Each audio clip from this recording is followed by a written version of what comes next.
An exciting extra half hour for everybody tonight. Yeah, it felt an unnecessary half an hour from our perspective. It's frustrating that it's gone that far for us because it's a midweek game and obviously the toll that takes on players' legs. But I think ultimately we didn't deserve to win the game in extra time in the second half in normal time, should I say. We were far too sloppy, lacking real precision. Didn't do what that period of the game really required of us, so it needed the extra half an hour. And I thought post a couple of changes and tweaks, we approached that extra time period better, more structured, more organised, and the chance comes as a consequence of that. And I think it's probably this isn't a pat on the back for the coaching staff. It's just the nature of the timings in those situations. That the goals come immediately after the periods at which we can get the players relatively organised, and I think it's so easy in those situations to lose organisation, and everyone feels that you can score at every single opportunity, and that's what we fell into in the second half. So a long-winded answer to your question, but it was an unnecessary half an hour for us, but one that I'm really pleased that we approached in the right way, and ultimately we've got what of course we deserved. You get the equalizer early in the second half. How much of that is based on the yellow to Will, and how much of that is just changes in Sparky? No, as I say, we wanted to. There was no reflection performance-wise on the three players that came off at half-time. I felt like it was a game that obviously the second half demanded something very different to what we'd anticipated the game being beforehand. So it was very obvious that we were going to need real quality between the lines. We didn't need two more defensive-minded sixes on the pitch, and I think the changes that we made at half-time and again the reason I make them at half-time is because it's easier to organise the players in those instances. So it's far easier to organise three changes at half-time than it is to wait to 55, 60 to do something that you're going to inevitably do anyway. So I felt like that paid dividends, and as a consequence, the goal comes from not any grand drawn-out play, but just good structure, width, more patience on the ball, and attacking the areas that are inevitably going to arise. And I think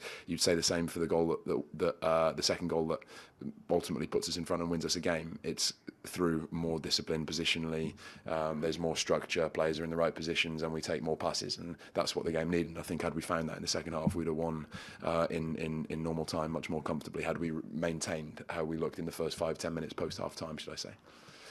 Eric, the Open Cup is such a big, kind of massive tournament here, just in terms of how many teams are involved. What did you know about it before you got here, and what have you learned about it? Very little about the history. Obviously, I knew the existence of the Cup competition, and I think I'm sure Dennis would say the same, and the guys that come from the UK. The Cup competitions traditionally in the UK are so important. They're seen in such a there's a real magic to them, and they're seen in that way by supporters, and I think that's probably reflected in the way that people talk about this competition. And I wanted to treat it with the utmost seriousness over the course of this season as a whole. But obviously, we've approached the first two games in a way where we sort of prioritise balance and look at the fixture congestion. But I think today, with the team that was picked, it reflected the fact that we wanted to make some sensible changes, but we wanted to take it really seriously. And I love the fact that we've got a home run to the final, across the semi and the final, and I said to the players beforehand that you could play 10 years in MLS and not win a trophy, and this is a really good chance for us to do so, and it's a really good chance for the club to do something it's not done before. So I'm really glad that we're here. I'm really glad that now we've got a long wait, but an exciting wait until a semi-final at home, and I hope that we can fill the stadium and make it feel like it does on a home day in MLS, because it really does help that atmosphere. But I will say to the fans that were in tonight, I'm not sure how many were in, but it felt like it was more than I would say that the actual number was. They supported us really well and created an atmosphere at the end that I think had a tangible impact on how it felt on the pitch. Obviously, there were a lot of empty seats tonight. Will you be surprised if there's empty seats at the semifinal? I would really.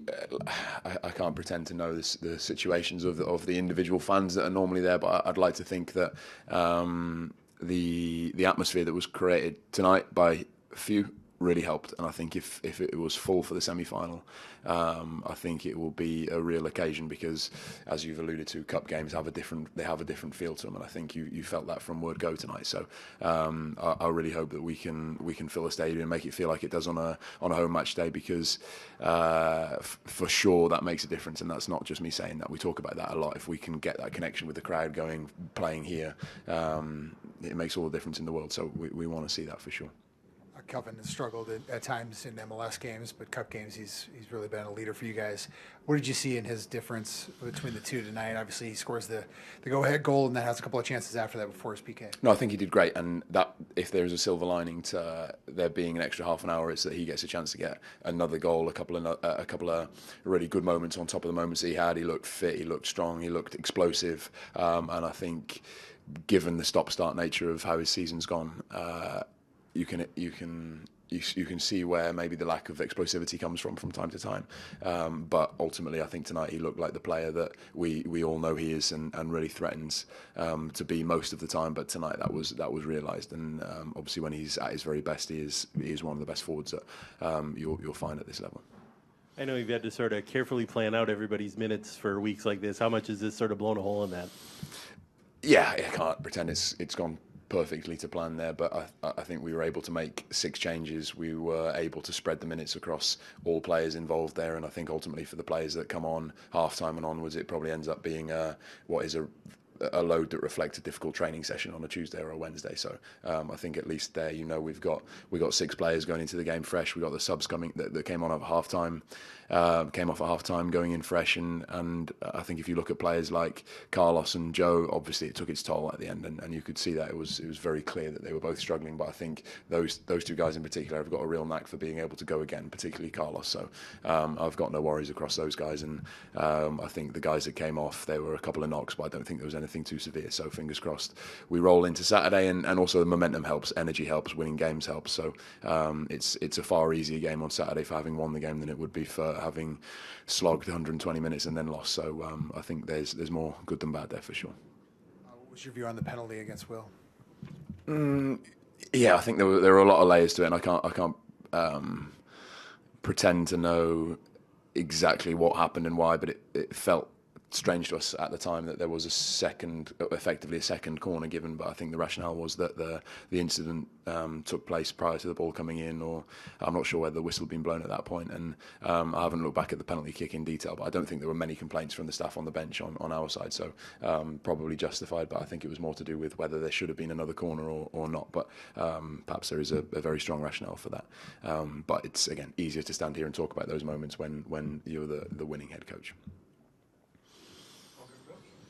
Eric, it looked like, again, trying to survive late in games. What is that kind of continuation? Again, we talked about it after Red Bulls. We talked it after last week. What's Dallas? What's kind of the... Yeah, I do feel like there is an inevitability to that to an extent. I mean, we are not a team that is in the habit of closing games out by being the dominant possession team. And I think that there is...